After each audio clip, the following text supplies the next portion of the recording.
I hope you've missed me. There's no special reason why I stopped posting for a few days. It's just the fact that I came across this amazing YouTube geopolitical channel. It's called Awakening Richard. You should definitely subscribe to it. So far, I think among all the geopolitical channels I've encountered, this one's probably the best because it has this analytical touch, first and foremost, which is very particular to the Chinese in general. If some of you have had work colleagues, university colleagues from China or from Asia in general, you will have noticed this greater insight that they have, this greater analytical capacity. So, yeah, no wonder that the best geopolitical channel I've encountered so far, at least in the Anglosphere and in the Hispanosphere, is this Chinese geopolitical channel in English. I think it is also the first independent geopolitical channel done by a Chinese in English. So this guy is living in the United States, and he actually grew up there. He's an American citizen. His English is pretty good. There are some other quite informative YouTube channels done by Chinese in English, but they are somehow related to the state media, so they are somehow just conveying the official Chinese point of view. Whereas this guy is doing some interesting analyses of his own. He's also conveying let's say, the main narratives of the Chinese regime regarding various issues of geopolitics. He's also translating for his YouTube audience different lectures, different conferences by Chinese academics, Chinese military strategists, Chinese economists, so as to convey the Chinese point of view regarding various things. It's a very, very, very interesting channel in many respects. So, on the one hand, the guy has a lot of exposure to the current state of the economy all over the world, basically because he's an industrial consultant. So, he's been doing all sorts of projects around the world. Also, his family has some business empire or something. They've been acquiring, they're producing stuff in China, but also acquiring factories abroad.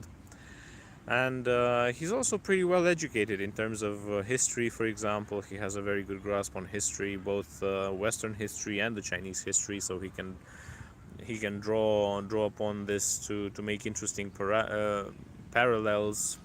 He has a very informative episode called "Why the Current Decline of the United States Resembles the Collapse of the Tang Dynasty in China,"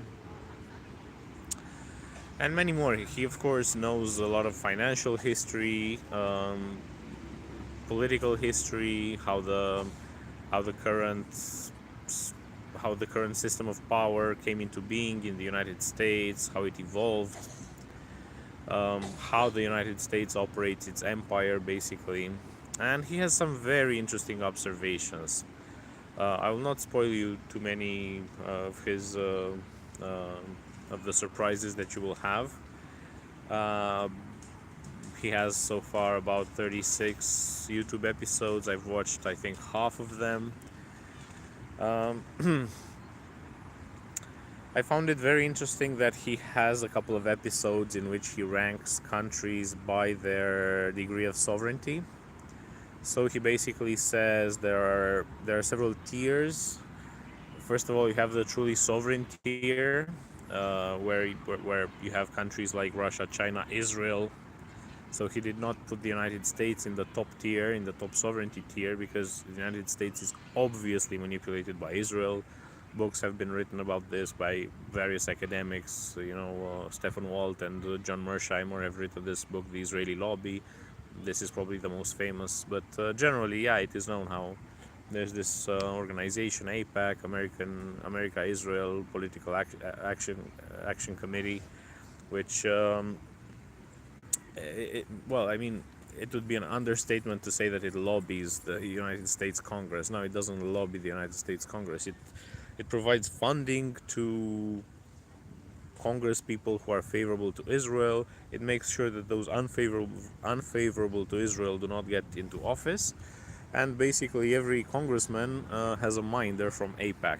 They're called the AIPAC babysitters, as some whistleblowers from Congress have described the situation. So yeah, America is not exactly in the fully sovereign tier, unsurprisingly. And he lists there 4 tiers of various degrees of sovereignty, from tier A, where you have United States, Iran. You can also project power internationally. You have tier B with countries like Austria, who's not aligned, or North Korea, which is barely struggling, but still it doesn't allow itself to be pushed around. And of course, you have tier C, where you have many European countries. You have tier D, where you have the other European countries, like Germany would be a tier D, or Japan and South Korea, which are obviously run by the United States. Their media is controlled by the United States. Their politicians are controlled by the United States. Whoever goes out of line gets assassinated, or their political party gets banned. So yeah. And then you have tier F, which are pure colonies, where you have places like Ukraine. Of course, in tier D, you also have countries like Iraq, which are trying to become sovereign again, but with every step of sovereignty that they take, the United States extends their military occupation. So yeah, Iraq is trying hard to be outside of the F League, even though it's a conquered country and a country that's militarily occupied. And in tier F, you have all of these vassals, these proxies like Taiwan, Ukraine, the ones that the United States uses in its game of chess against the other powers. So I was actually wondering, where would Romania stand? Of course, it would not go anywhere above tier D, so the lowest apart from F. It's basically the American grading system for pupils, and I think also for university students. You have grades A to D, and then F is just for failing, so there's no tier E. So Romania would either be in tier D, in the lowest rungs of tier D, maybe probably lower than Germany, probably lower than South Korea. But would it be tier F? I don't know. It's a good question. Hello, Tony Grosunu.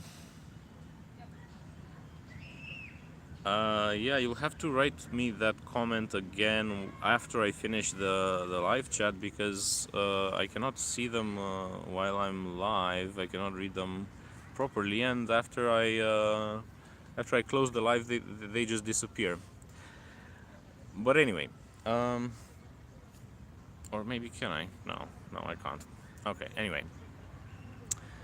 So yeah, I would argue that Romania is probably tier F, and I think the next months will prove that, in terms of who gets elected into office, how much of an American puppet he or she is, and what course of action will Romania take from that point onwards regarding its involvement in the war in Ukraine.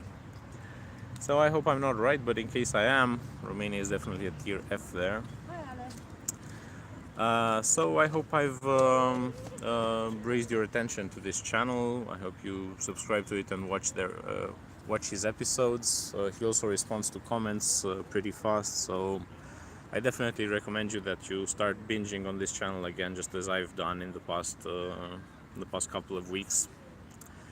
And this being said, yeah, I'll come back with some more geopolitical analyses in my subsequent episodes. So bye for now.